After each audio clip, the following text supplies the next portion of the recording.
CTV Community Television presents The Focus Program,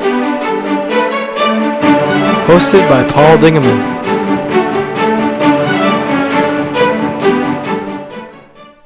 Welcome to another edition of the Focus Program. Focus, as you know, appears in Marine City, St. Clair, all of St. Clair County, Sunday, Mondays, and Tuesdays. We are glad that you are along.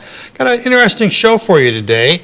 Robert McGreevy, the noted historian and Great Lakes artist, is along. Also, some representatives from the St. Clair Theater Guild with a project that they've got going. And then Pat O'Connor from St. Clair Chamber of Commerce will be coming along to talk to us about the events that are going on in St. Clair for the holidays. And then finally, wrapping up the show, we have a video from yesterday's Veterans Day ceremony to honor a local hero of the Fallujah attack. A rare state medal was given to a local resident, and we'll have a feature on that for you too. But let's begin with Robert McGreevy, Great Lakes noted artist, historian and artist. Welcome to the Focus Show. Thanks, Paul. Nice to see you. You've got an upcoming speaking engagement at the St. Clair Historical Museum Thursday, November the 19th, and you're going to talk about what? Well, this year is the 100th anniversary of the founding of the Coast Guard. Really? But my presentation isn't about the Coast Guard. Most people aren't aware that there was another organization for almost half a century before the Coast Guard existed. And it was called the United States Life-Saving Service. And their sole reason for being was to give aid and help mariners in distress along the shoreline. And they had a huge presence on the Great Lakes, which is just about forgotten totally today. So this was before, 100 years ago, before the Coast Guard. So the Coast Guard was started to protect the shores in the Pacific and in the Atlantic coast? Yes, but their presence on the Great Lakes actually dates back to just after the Civil War. Okay. In 1875, when the Life-Saving Service was started. Okay. And the Life-Saving Service was a separate entity until 1915, when they became the Coast Guard. Okay. But prior to that, what set them apart, in my way of thinking, is that everything they did was by muscle power. Oh. They rowed, there was no boats, there was no mechanization in any of their boats. So everything they did was by rowing or sometimes sailing. So when you read about some of these incredible rescues Yes. that they did, it's just, when you think about how they did it and what they had to endure and the kind of stamina these men had to have, it's an amazing story. If John Rowling, who's directing today, will put up that one picture of the rowboat with the men in it and throw it up on the back screen here. No, that one there, John. So this is what you're talking about. Yeah, this is one segment of the program. What I've done, I've taken two rescues that are well documented out of the yearbooks that they used to publish every year. But when you read these yearbooks, they're mostly dry, written in kind of a stiff manner. I've taken the information and tried to bring it to life through my drawings and paintings, and also using a lot of the original structures and buildings that are still in existence. Okay. So it kind of plays back and forth between what's there and what it looks like now. So in this particular scene, you've got a ship out in the lake, and we're assuming that's Lake Huron. Yes. That's in distress, and somehow they've been notified on shore that they need some help. Is that pretty much the story? That's the story. If you see the ship in the background, it's flying the flag upside down, and that was a recognized Correct. symbol Correct. of distress. It was early in the season. Ice had just left the lake. The crew was new. They were just being broken in, and this particular rescue attempt ended up in really tragedy. All 6 of the crew members were lost. Wow. And without giving away any of the details, it's the only time in the history of the United States Life-Saving Service on the Great Lakes that the entire crew were lost in a rescue attempt. So how big were those rowboats? They were between 25, there's 2 different types of boats they used. These were like 28 feet long. This was called a surf boat. It was a lighter boat. It was used for closer in rescues. But as it turned out in this particular rescue, it was not a good choice. Okay, so that is the story that you're going to be talking about, and the title of it is They Had to Go Out. Yeah. And did you write a book about this, or just the paintings? No, I got interested in this because it took place in the area where I live. And both these episodes that I'm featuring took place within the Harbor Beach area. Okay. And like I said before, a lot of the original structures in the shoreline has never changed. So you can stand there and get a real feel of what it was like even in the 1880s. Just amazing. And this is only one of the two that I'll be featuring. Okay. And what's the other one? The other one is a rescue attempt that took place from Harbor Beach and ended up in Port Sanilac. But it also ended in tragedy too. But it gives you a better feeling or a better idea of what these men were capable of doing. Okay. You also brought along some pictures, some other pictures, and if John will throw those up. Okay, what do we got here? Well, this is the second episode I'll be speaking about. This is the boat that attempted to reach safety by sailing all the way down Lake Huron during a gale. From Harbor Beach area? Harbor Beach. They were intending to go to Port Huron, but the conditions were so bad they didn't make it. It's a pretty long sail in a vessel of that size. They had no choice. They couldn't get back into the harbor because the waves were breaking over the harbor entrance. Okay. And they had already been out in the lake for almost 8 hours when this happened, and they had another 8 hours to go before they reached safety. Wow. And this one, again, ended in tragedy for some of the people, but not for the life-saving service in this particular incident. We're recording this when the high winds are going on in timing. in the Thumb area, and it is November, and of course we just remembered you were down at the Dawson Museum remembering the Edmund Fitzgerald, the 40th anniversary of the Edmund Fitzgerald, I believe. So it's quite appropriate, these stories, isn't it? Oh, absolutely. November is the month when everything like this happened. It's when the cold waters react, or the warmer waters react with the cold air and cause gales and cyclones and hurricanes. So this is the month where all the disasters happen. When did you start painting? Well, I've always been interested in this in one way or another. I can't even remember. Well, were you an 8th grader? I was told that I have done probably 300 paintings of ships over the years, and I know I started in my 20s. Amazing, amazing. And I had an art background, and it always seemed to complement what I enjoyed doing like this. So you've devoted, this has been your main livelihood? Absolutely. In one way or another, either through diving or photography or painting or writing. Have you dove on a lot of ships? I used to, and I used to dive quite regularly, but I got more and more interested in the deeper and deeper ships, and I found that that was not my realm of comfort. So I work with a group of divers that provide information, very talented divers that are willing to share what they find with me. And there was just a story in the Times-Herald recently, a couple of weeks ago, about the fact that they found another ship out in the Lake Huron. Oh, absolutely. This is probably more important. It's kind of a shame it was foreshadowed by all the Fitzgerald, anniversary, but this, in hindsight, this is probably the most significantly historical ship that has been found in quite a few years. The 1913 storm, 25 vessels were lost. Most of the ones that have been found were upside down, so you really couldn't tell what happened to them. This one is upright. You can see what happened to the entire ship from one end to the other. Why would it be upright? It was carrying iron ore. So it was too heavy? It was too heavy. The center of gravity was low enough to keep it, upright in the water, and it sank upright. And because of that, you can see the condition of the ship, which you can't see on the other ones. And it's just incredible the brutal punishment that those ships took before they finally sank. Were those ships all wooden? They were all steel. They were all steel? Only the steel. The wooden ships knew enough to stay out of it. They all anchored in safe places like Harbor Beach. The big steel ships had this kind of macho, I shouldn't use that word, but no, you should. That's all right. The captains thought they were invulnerable. So in conditions that the smaller wooden ships went and sought shelter, the big steel ships kept going down the lake and they paid the penalty. Wow. 9 of them sank in Lake Huron, southern Lake Huron. 250 sailors were lost.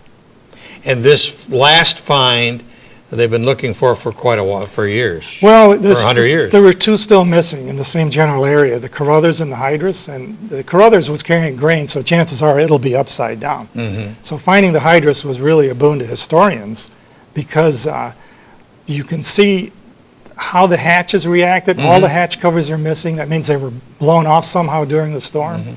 Every cabin and like the wheelhouse is still there because it was steel, but it's completely empty inside. Everything has been totally washed out of it. Oh my God. And what makes it really interesting is we just noticed this a while after the ship was found, that the one anchor, the port anchor, is missing. And that means they probably tried to turn the ship into the seas. So they were actively trying to save the ship during this storm. So just that fact alone tells the whole story about how these ships sank. Just amazing. Yeah, it's an incredible find. I think. Have you drawn the hydras? Yes, I have. I've been involved with it since its discovery in July of this year. Oh, wonderful, wonderful. Yeah. It's got to be exciting for you. Oh, it really was. There's one more to be found from the 1913 storm. Hopefully it'll be found in the next few years, but I'm happy with this one. John, could you throw up the other two boats here, the other ships? Okay, what have we got here? Oh, these are some of the newer paintings I've done. This is the St. Mary's Challenger. Just 2 years ago it was scrapped, but at that time, that's when this picture was done. It was over 100 years old and still steaming on the Great Lakes. Wow. It sailed basically out of South Chicago, and this picture is kind of interesting because the ship that's approaching it is the William P. Snyder in the dark green color, and that's what the St. Mary's Challenger was built as, the William P. Snyder. Oh my God. So here's the two ships 100 years apart, still sailing, and still under steam on the Great Lakes. I wish I could take credit for the idea of this, but it was a friend of mine who wrote a book about the St. Mary's Challenger. Okay, and the next one? Okay. This is kind of my favorite because these were considered at one time the most beautiful ships on the Great Lakes. You can see all the varnished woodwork and the white trim. They were sister ships, the Norman and the Grecian. They were built at the same time, sailed mostly on Lake Huron. And one of these little quirks of history, the one in the foreground, the Grecian, sank a few years after it was built, but the Norman went on for another 10, 12 years before it sank. But the quirk is they sank not far from each other. Oh my There's God. these two sister ships, and they're still lying in Thunder Bay. Like you hear about a married couple that have been married for 60, 70 years and they die within a couple days of each other. Similar. Yeah. Similar kind of a thing. Yeah, exactly. Yeah, it's just I just enjoy those little bits of history that creep into things. Yeah.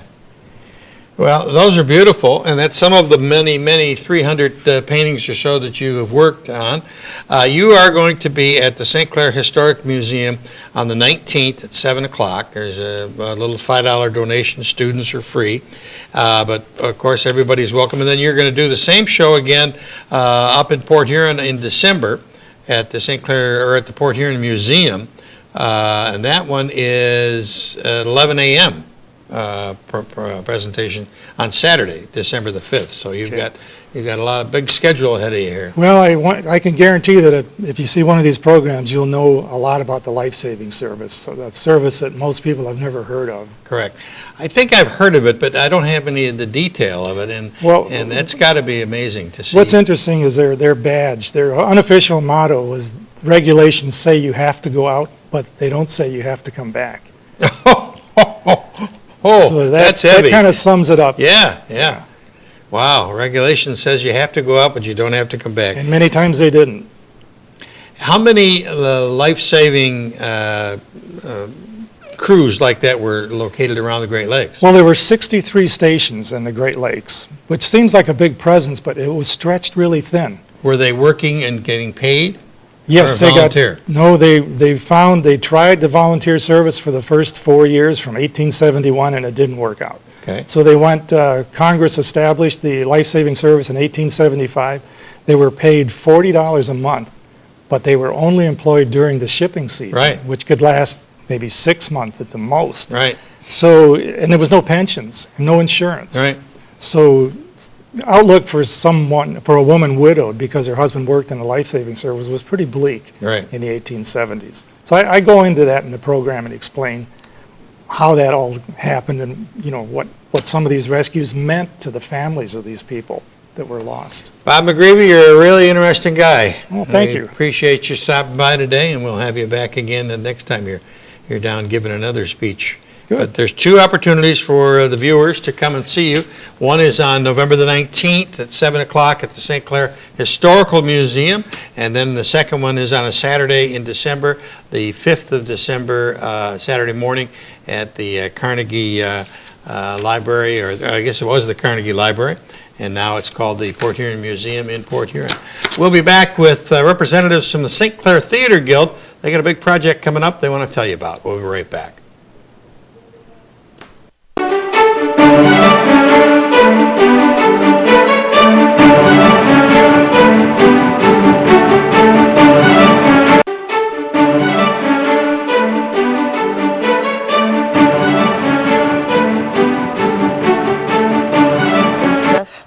We've got names and everything here for the next guest because they're very particular. They're from the St. Clair Theater Guild, so that you know, you've heard about them before. Joanne Wilkie, nice to see you, Beck. Thank you. Brian the Moss, That's nice to see you, brothers and Thank you, sisters. sir. We are here to talk about a project of the St. Clair Theater Guild, and it involves an anonymous donor. What's it all about?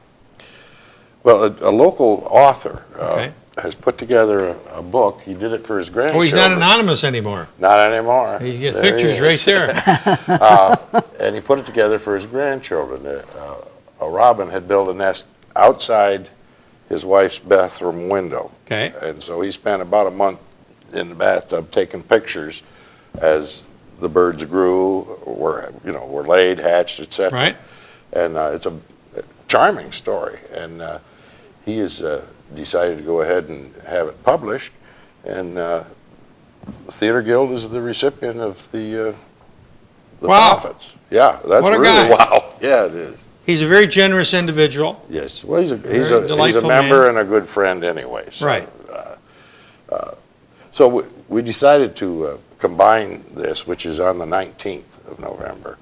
We're combining the book signing with a membership drive for the Theater Guild. Okay, good idea. We need to bump up our numbers, and this is a good way to do it. We'll offer a third off on membership fee at this occasion, and just be able to talk to people about what we've been doing, what we are going to do, etc. Well, give me a Reader's Digest version of what you've been doing and what you're going to do. Well, the last performance we had was the Steel Magnolias as a play. That was last December. And then in the spring, we had a barbershop show, choruses and quartets. We're going to repeat that again this year. But our first item this year is the Dueling Pianos, which is a fundraiser for our scholarship fund. And that is very successful wherever it goes. And we had it last year, Yeah. and everybody had Loved a great time, and we assume we'll have a great time again this year. And where's that one going to be? That will be at the Knights of Columbus Hall out on Rattle Run Okay. Oh, and that's in February. in February. Okay. And then in the end of April, the 30th of April, we have the barbershop groups. We're calling it Voices in Harmony. The Great Lakes Women's Chorus, who are the current regional champions for the local area. And then Grosse Pointe Lakeshore Men's Chorus, which Good was groups. with us last year. They'll be back again this Good year, we groups. believe. And one or two quartets to go along with it. So it'll be quite an evening. But this group called St. Clair Theater Guild is not new to the area, but we need some new people. Right, exactly. You're just about 50 years old? This is our 49th 49th year. year. Okay. Yeah. And And over those years, you've done many theater productions. Talk to me. good Lord, In yes. case I'm new to the community, what has this group done? Well, traditionally over the years, we would do a straight play, a comedy, drama in the fall, and then in the spring, we would do a musical, a major musical. We were using the auditorium here in this building for years. And then the back was built, and we've been out there. But we have a hard time getting Oh, it's a busy dates. place. Yeah, it's a very busy place. It's a that's wonderful used facility. 250 nights a year or something, Something just by like the school that. district. Yeah, yeah. And, but we're still having our musical every spring there. We've tied it in with the art fair now. Oh, good. Yeah, it seemed like a reasonable Yeah. thing to do. So that's what we've got coming in the near future. Okay. Joanne? Oh, this is the book. This is the book. I didn't know it was published yet. Yes, it is. And it's in your hands, and it is your book. Oh, well, thank you. Thank you. Oh, it is. Maybe I'll try and open a page here and see what we got. Oh, yes, okay, so Grandma's Robin, all right. Uh-huh. And, okay, we got the pictures of it. He really covered the process of, Mama making the nest and building it. And That's wonderful. Well, that really is a nice book. And then he describes in here, too, how you'd be, reading, or they would be peeking out the window, and they'd see one little, head come up, and then the next day another one, and they thought she was all done, and surprise, there was yet another one. He came to me one day at Rotary, and he had all the individual pictures. And he said, I want to do a book, So we put him in, gave him a couple leads and a couple names, and obviously he's done it. He's that kind of guy. He gets it done. He really Bob does not waste any time. If he has an idea, he's a man on the move. You better believe it. Well, and it's a nice size, and that's great.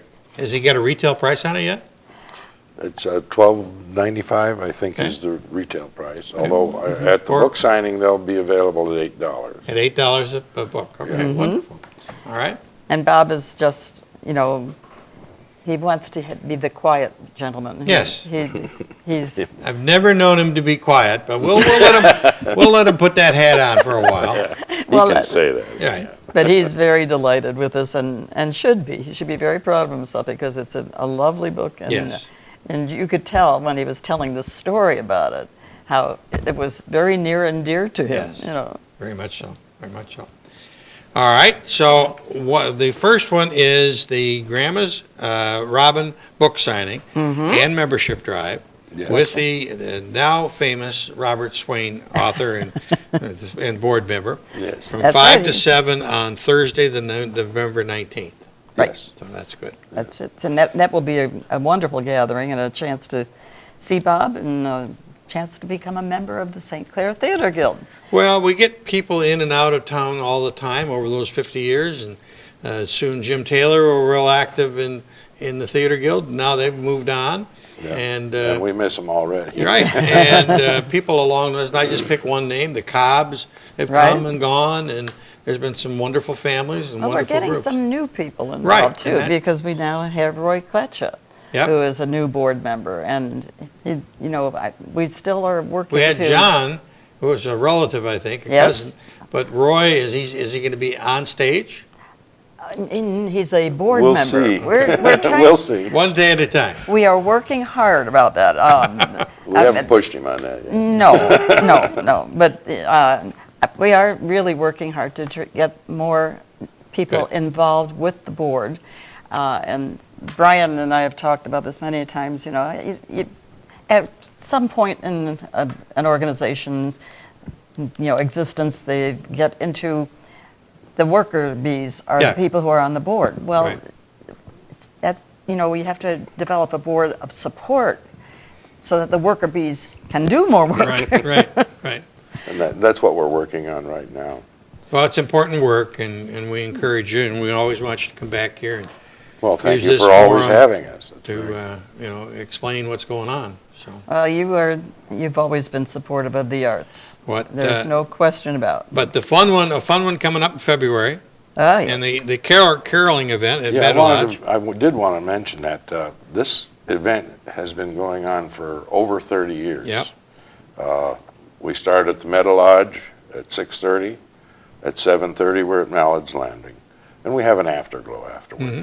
But anybody who would be interested, come on out, put on a Santa hat, Tuesday, whatever. December the 8th. We'll sing, probably a dozen songs anyway at each place. And We'll it's have good the fun. words. And Sasquatch will be there. They'll sing a couple of songs too. Good. So it's a real good time, and it's something we've always enjoyed. Okay. Joanne, have we got everything done? I think we are just about there. We've talked about dueling pianos.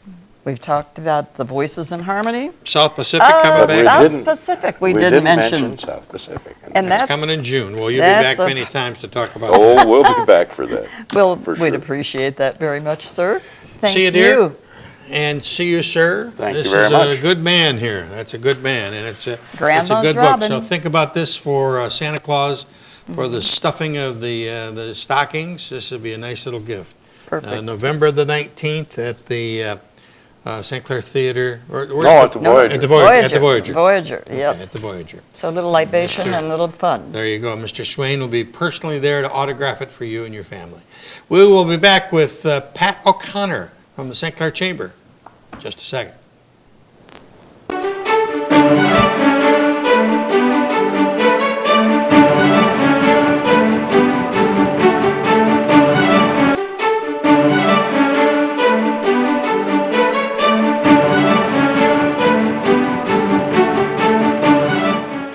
We're back. Oh, I better straighten my tie here. Somebody told me my tie was on. I'm sorry. Paul Dingaman along with Pat O'Connor. Nice to see you from Hi, the Paul. St. Clair County, no, not county, No. not yet. You're trying to take over the county, but not yet. St. Clair Chamber of Commerce. Yes. Welcome. You have Thank a you. busy season this time of year. We do, and I brought all my notes so I wouldn't forget things We won't because let we have you forget so a thing. much stuff. Well, let's start. This is the place to be for Okay. the holiday season. That's all I can say. You don't have to leave Well, town that's for the end anything. of the show. Thank you. Oh, no.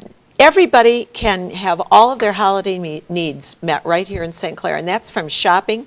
We've got great retail in lots of places, and a lot of them are doing special promotions. So I'm here today just to tell people what they should be putting on their calendar. So everybody watching should have a piece I of got paper a and a pen. pencil. I'm ready. Okay, so let's start with the, I know you've already had somebody in to talk about the Santa Parade, but there's other things going on that evening. So November 20th at 6 o'clock is the Santa Parade. I was there last year. It was nippy, but boy, was that a nice parade. It's a nice parade. It's a great parade. It represents what it means to live in a little hometown because you know everybody in the parade, Yeah, which is right, fun. So right. I managed to get a handful of candy out of those kids, and it was a good night. But that night, we've changed it up just a little bit. And after Santa disembarks and makes his little announcement to everybody, we want to encourage everybody to come back over to the plaza. Ackett's will be selling dollar hot dogs outside. Bubbanella's will be selling pizza slices outside. Sue's Coffee House is going to be selling something, I don't know what yet, but she's going to be out there. And we also will have cookies donated by Neiman's and by Sam's Club, and also have cocoa donated by the River Crab, and hot cider donated by Neiman's, and that's for free. And you can get that down towards the chamber office. So there's a little something for everybody. The shops are going to be open. But that night is the introduction of the second annual Christmas Tree Gala. And that's a activity that is sponsored by the chamber. And we hope to have about 20, maybe a few more trees, and some really beautiful baskets. And they will be located next to Angels Among Us on the north end of the plaza. And you can buy raffle tickets and put them in the bags in front of the trees and try to win the trees. Now, I know people like you and me, we probably don't need another Christmas tree. So what we can do, because we want to participate and support everybody, we can still play, and if we win a tree, we can then make sure we get it donated to a family that might not otherwise Oh, have a wonderful. tree. That's a great thought. So you don't have to keep the tree, but we want everybody to be able to participate. And last year, the trees were just phenomenal and beautiful, and a lot of civic organizations are stepping up and doing a tree or a basket, so it should be lots of fun. So from November 20th until December 3rd, you can go by it will be open during activity times, and we hope to have it open during the weekend on Sundays as well, so that you can go there and buy the tickets and put them in front of your favorite trees How much or are the baskets. $2 or 6 for 10. Okay. I recommend 10 or 10. $20. Right. 20 is for 12. You have so- no change. I never have change, Paul. No, never have change. Especially for a $100 bill. That's exactly right. So that's one way to get things kicked up, but there's other things too. And I brought just two of them because this is what Ace Hardware is doing this coming Thursday. 20%, or Tuesday, I'm sorry, on November 17th, 20% off at Ace Hardware, and they're calling it a holiday ladies' night because the men are hunting. Well, and I think it's the first time I've ever seen a ladies' night at a hardware store. Yeah, if you've not been I to like that. Ace Hardware, there is lots of stuff there for ladies. Yes. There is. It's a Besides great light bulbs. Besides light bulb, they have beautiful gift items, and this would be a good way to start your Christmas shopping. Plus, there's going to be lots of ways to play and win and have fun. Another thing coming up, This is something that Captain Jim Clary, another marine artist in our area, is doing at his gallery right there in the plaza. From November 27th to December 24th, he's going to be a station for the Salvation Army, and he's going to have a choir there. But what's most importantly is he's made this original picture. Can you get in tight on the picture there? Let's see. I'm just going to tell everybody to go there and see the original. It's beautiful, but he's making prints from the original, and if you give $20 to Salvation Army, he gives you a print. That's wonderful. And he's been doing that. He's been doing that for a long, 18 years, I guess. He has. I know my wife has a couple of the. This is unique because it's not a maritime Right. theme. It is a very moving And at theme. Christmas time, he does stay away from the sometimes some years from the nautical theme. Yeah. And goes to another theme. I've never seen anything that quite moved me so quickly. I'm already got my $20 in hand and will be giving. But you just need to stop by. All of these activities, of course, come in all the time to the chamber. So you need to look at the chamber windows because I just keep moving things around as they happen. We have constant things. Now, in addition to the Christmas tree gala, you notice I said it's November 20th to December 3rd. Well, that's because December 3rd is Galloping Gourmet. Now, just to make sure, I brought you your form so that you can take your wife. Okay. And Galloping Gourmet is December 3rd. It's form. $45 a ticket. All right. But you will eat at most of the restaurants in town, and then you'll go to the retail stores. That's the new part of the Galloping Gourmet. And when you go to the retail stores, stops that we have for you, they're serving little drinks, little appetizers. It's just there is more food and drink than you can possibly imagine. But more importantly, when you get to the retail, for your $45, you get to put in a ticket into a basket at each of the retail locations and hopefully win a very, very nice prize. I mean, these are nice prizes. And it goes from Silks on the one end and Murphy's and then comes up to the plaza. We hit Coughlin's Jewelers and Riverside. Not Riverside, Voyager, and then into the plaza and most of the retail stores there, and on to Marcella's and the Irish Rose. So there's lots of places to go and lots of things to do. In addition to that, we have the the Santa workshop that's going on November 28th, and that Sally Ackett's does that, and there's cookies, and the kids get to decorate cookies. There is no charge. She would like people to bring a non-perishable food item for the ecumenical food pantry, but the kids have a great time. That's November 28th from 11 to 2, and that's down the corridor by Ackett's.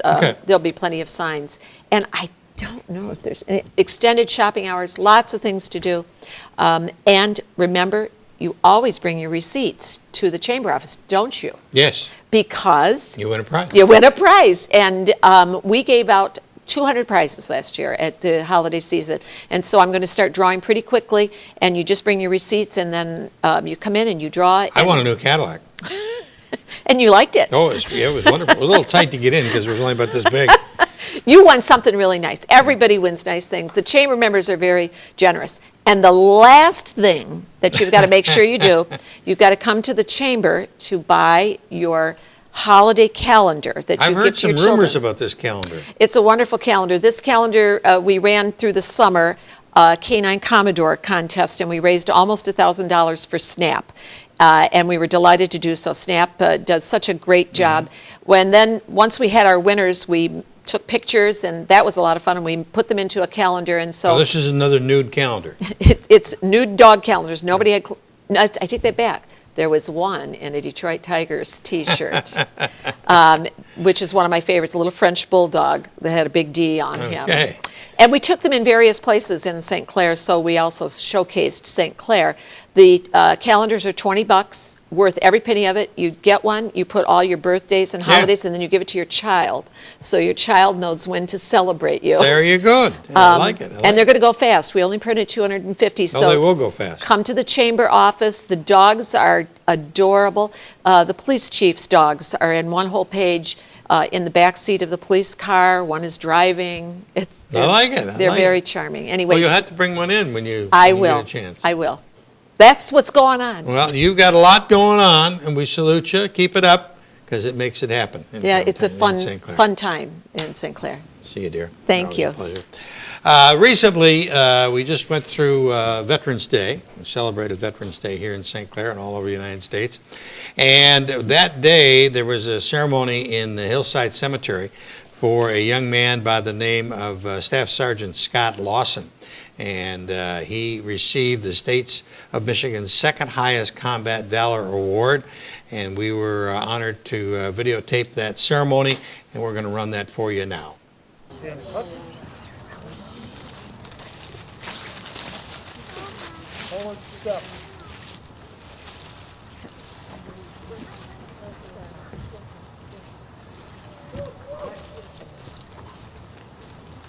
Color guard, halt. Left, face. Parade, rest. Attention to orders. Honor guard, attend, hut. Present. Arms.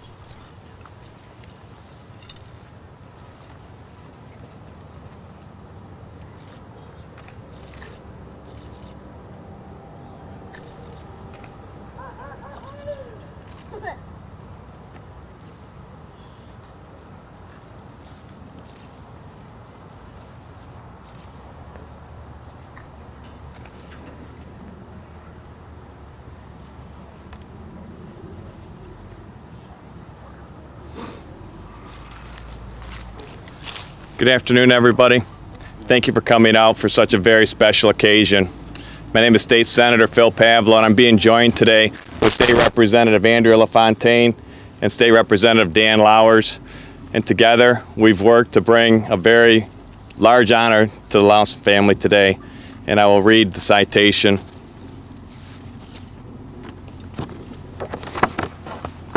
Citation for Staff Sergeant Scott Lawson.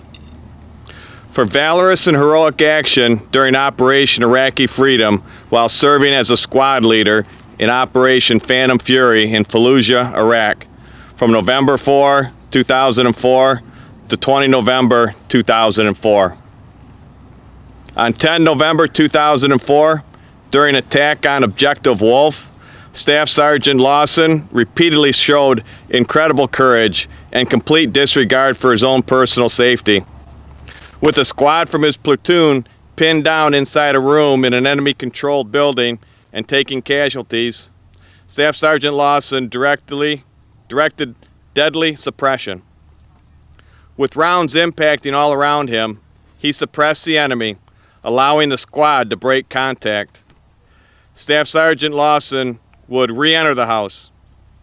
After being forced out of the room by overwhelming enemy fire, Staff Sergeant Lawson identified an AIF preparing an RPG.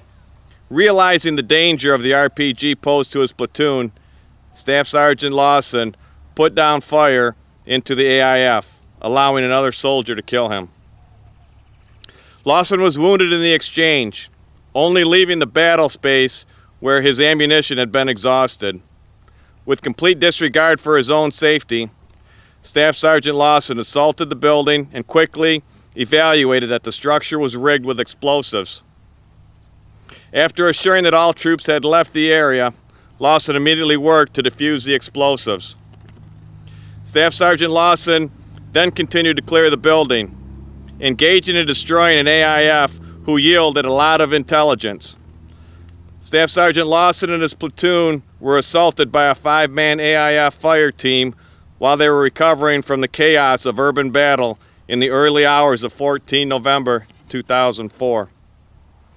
A wounded AIF broke contact and Staff Sergeant Lawson tracked his blood into a series of alleys that led to a building. Having multiple opportunities to engage the wounded AIF, Lawson let the enemy lure him to an AIF staging area. After a quick fire mission was authorized, 12 AIF were eliminated from 155 millimeter artillery that rained down as a direct consequence of Staff Sergeant Lawson's agile and determined thought process. His incredible bravery and complete disregard for his own safety to protect the lives of his platoon members was an incredible, unselfish, and courageous act. Staff Sergeant Lawson's dedication to his fellow soldiers on the battlefield upholds the finest traditions of the military service, and it reflects great credit upon himself and the United States Army and the state of Michigan.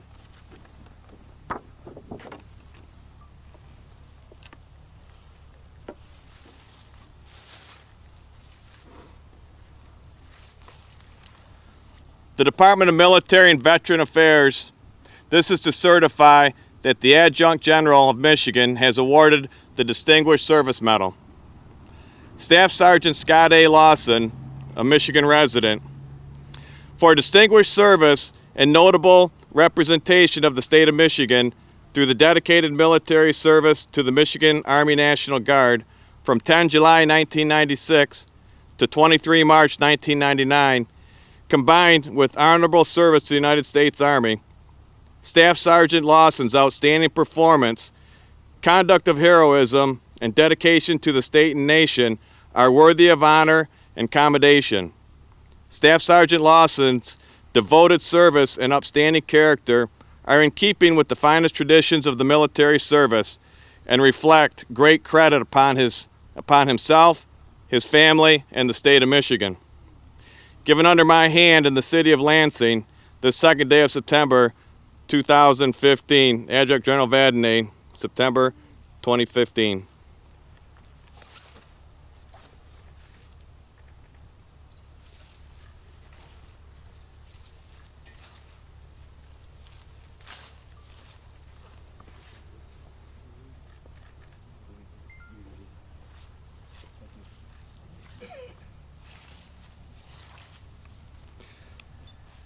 The state of Michigan medal has not been awarded since the Vietnam era.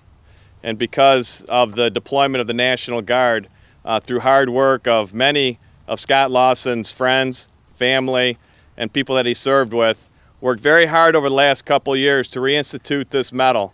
And it's my pleasure today to present it to his mother on behalf of the state of Michigan. And God bless you and thank you for Scott's service.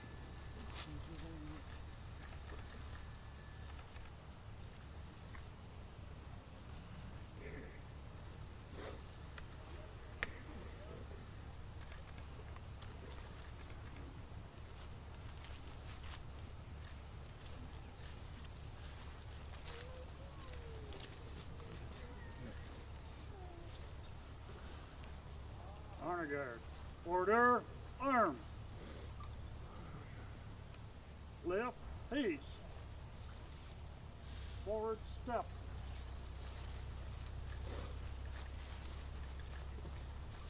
So that's about it for this edition of the Focus program. Thanks very much for tuning in. Till next time, I'm Paul Dingeman. See you soon.